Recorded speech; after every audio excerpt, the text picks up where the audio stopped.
Shalom. Just following Yeshua. Out handling some business right now. Yes, got my mask and gloves.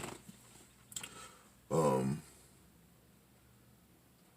I want to say, we're going to have a live stream tonight at 5:44 Central Standard Time, answering the questions that have been asked on my email, and a lot of them had to do with coming out, how to find land, what do I need to do, what do I look for, what do I have to get right with inside of myself, my spirit. So we're going to talk about all that tonight.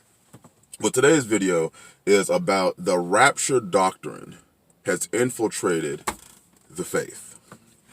Rapture Doctrine has infiltrated the faith. What I mean by that is, in traditional Christianity, and a lot of people who are now in the faith have transferred from Christianity.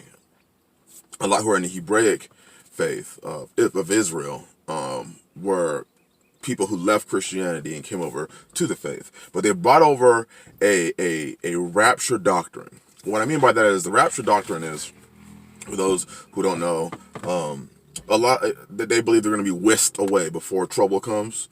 They're going to be whisked away, and they're not going to have to go through any of the troubles. They're not going to have to experience any of it.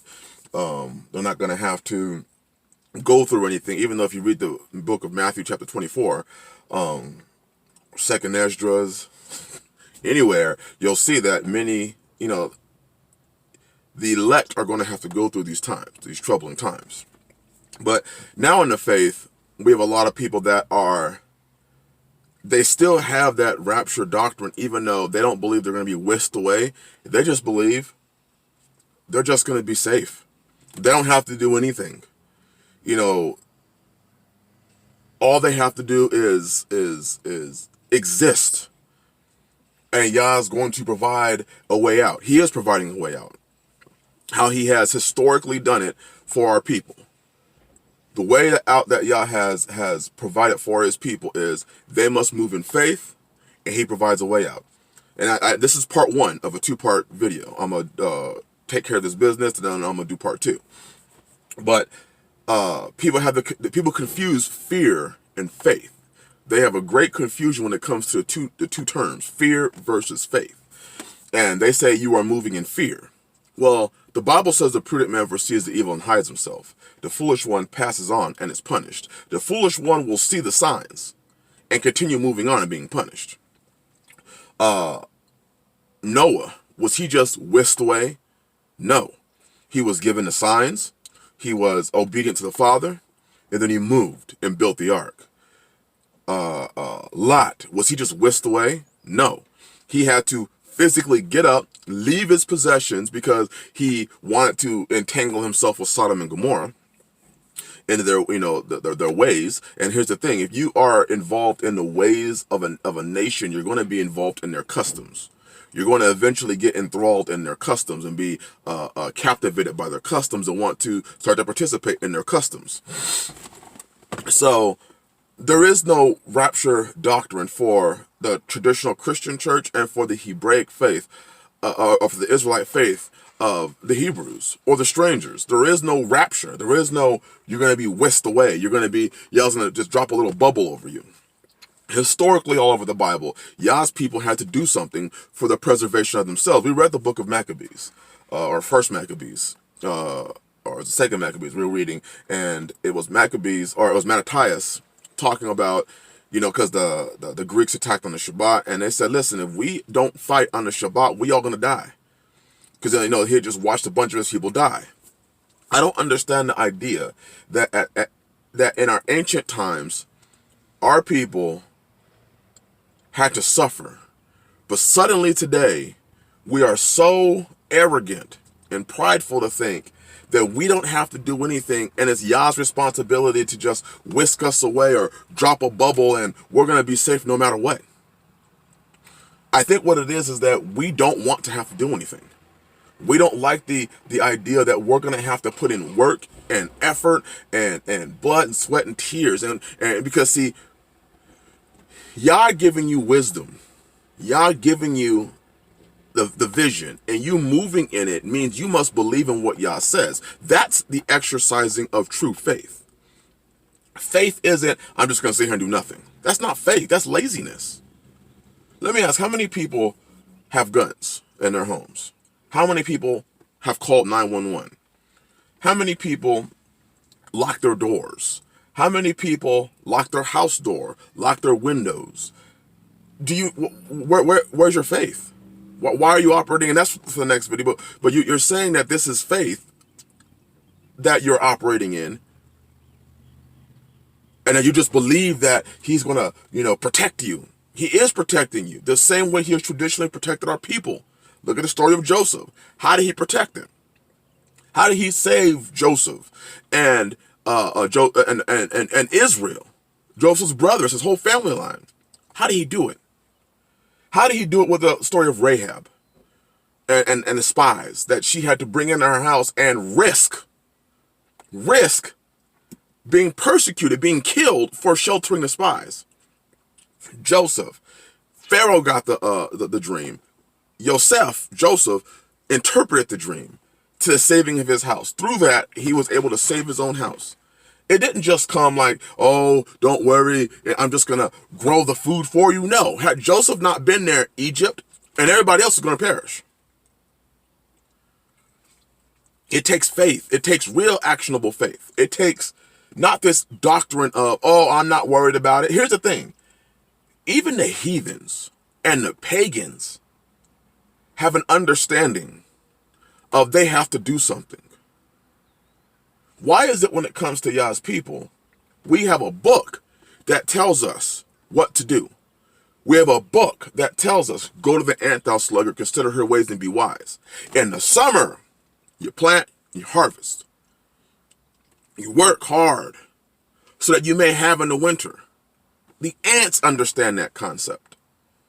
But here we are, in our arrogance and our pride, and we say, I'm not worried about that. I'm going to be raptured. And what I mean by that is, no, y'all don't believe that you're going to be whisked away into the heavens. But a lot of people believe, I don't have to do anything. I'm just going to be protected where I am. I'm not going to endure any suffering. I'm not going to endure anything because he is with me. Yeah, he is with you. He has told you. If you look throughout the Bible, Yah routinely told his people what to do, what the next step was. Just like on a Shabbat day, you prepare for the seventh day on the day of preparation. You don't just say, oh, I'm good, unless you're fasting. You actually go out and you prepare for the Shabbat, preparation day. When the children of Israel were in the desert, Yah said, make sure you get enough for the seventh day, because on the seventh day there will be none.